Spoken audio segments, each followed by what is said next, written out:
और चलिए आगे बढ़ते हैं एक और बड़ी खबर के साथ। पाकिस्तान में एक तरफ आम चुनाव के बाद सियासी संकट छाया हुआ है, सरकार अभी तक नहीं बन पाई है, वहीं दूसरी तरफ बॉर्डर के इलाकों में भी एक संकट गहरा रहा है। पड़ोसी मुल्क ईरान पाकिस्तान के भीतर घुसकर आतंकी ठिकानों को निशाना बना रहा है। एक बार फिर ईरान ने पाकिस्तान में सर्जिकल स्ट्राइक की है और जैश अल अदल के कमांडर इस्माइल शाह बख्श और उसके कुछ साथियों को मार गिराने का दावा किया है।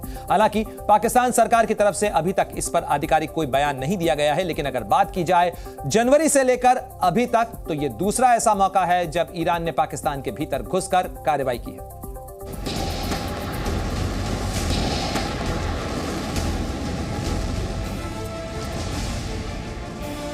पाकिस्तान में ईरान की सर्जिकल स्ट्राइक का दूसरा अध्याय चल रहा है। ईरान ने पाकिस्तान की सीमा में घुसकर एक बार फिर आतंकवादियों पर हमला किया है।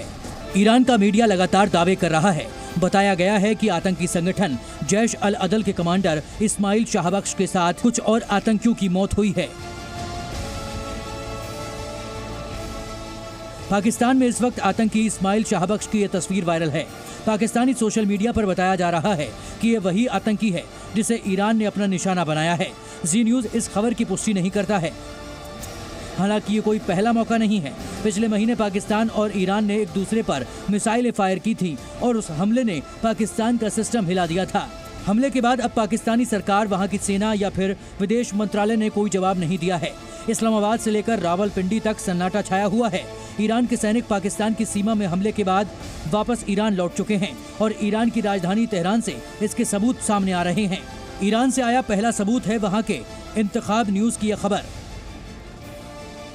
जिसमें बताया गया है कि पाकिस्तान की जमीन पर ईरान का ऑपरेशन हुआ, जिसमें ईरानी सुरक्षा बलों ने आतंकी समूह जैश अल अदल के नेता इस्माइल शाह बख्श की हत्या कर दी।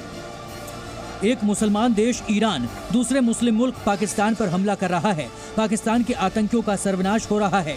ये दुनिया के लिए अच्छी खबर है, लेकिन पाकिस्तान के एक्सपर्ट्स ये खबर देखने के बाद छाती पीट रहे हैं। पाकिस्तान और ईरान के बीच आतंकी इस्माइल शाह बख्श को लेकर चल रहा पूरा मामला समझिए।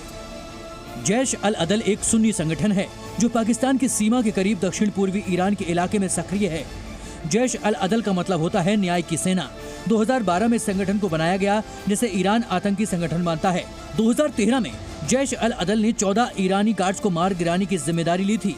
ईरान काफी वक्त से पाकिस्तान को जैश अल अदल पर प्रतिबंध लगाने के लिए कह रहा है।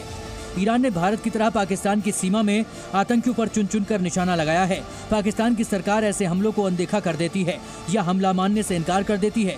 सिर्फ 40 दिन में ईरान ने दूसरी बार अटैक किया तो पाकिस्तान में घबराहट बढ़ रही है। पाकिस्तान पर ईरान के हमले की एक वजह है शिया सुन्नी मुस्लिम विवाद। इसलिए ईरान को यकीन है कि जैश अल अदल को पाकिस्तान की सरकार से पूरा समर्थन मिलता है। जैश अल अदल मानता है कि ईरान की शिया सरकार सुन्नी मुसलमानों का उत्पीड़न करती है। ईरान में लगभग 90% से ज्यादा शिया मुसलमान हैं और 5% से ज्यादा सुन्नी मुसलमान, जबकि पाकिस्तान में करीब 80% सुन्नी मुसलमान हैं और लगभग 15% शिया हैं। पाकिस्तान की एक रिपोर्ट के मुताबिक 2011 से 2020 के बीच शिया सुन्नी झगड़े में 6400 से ज्यादा शिया मुसलमानों की मौत हुई है। पाकिस्तान और ईरान दोनों ही देशों पर ऐसे संगठनों को बढ़ावा देने का आरोप है जो शिया और सुन्नी विचारधारा को समर्थन देकर एक दूसरे पर हमला करते हैं। यानी जैश अल अदल के कमांडर पर हमले का मामला असल में शिया और सुन्नी मुसलमानों के बीच चल रही लड़ाई का है, जिसके खत्म होने की उम्मीद पाकिस्तान को भी नहीं है। जी न्यूज़।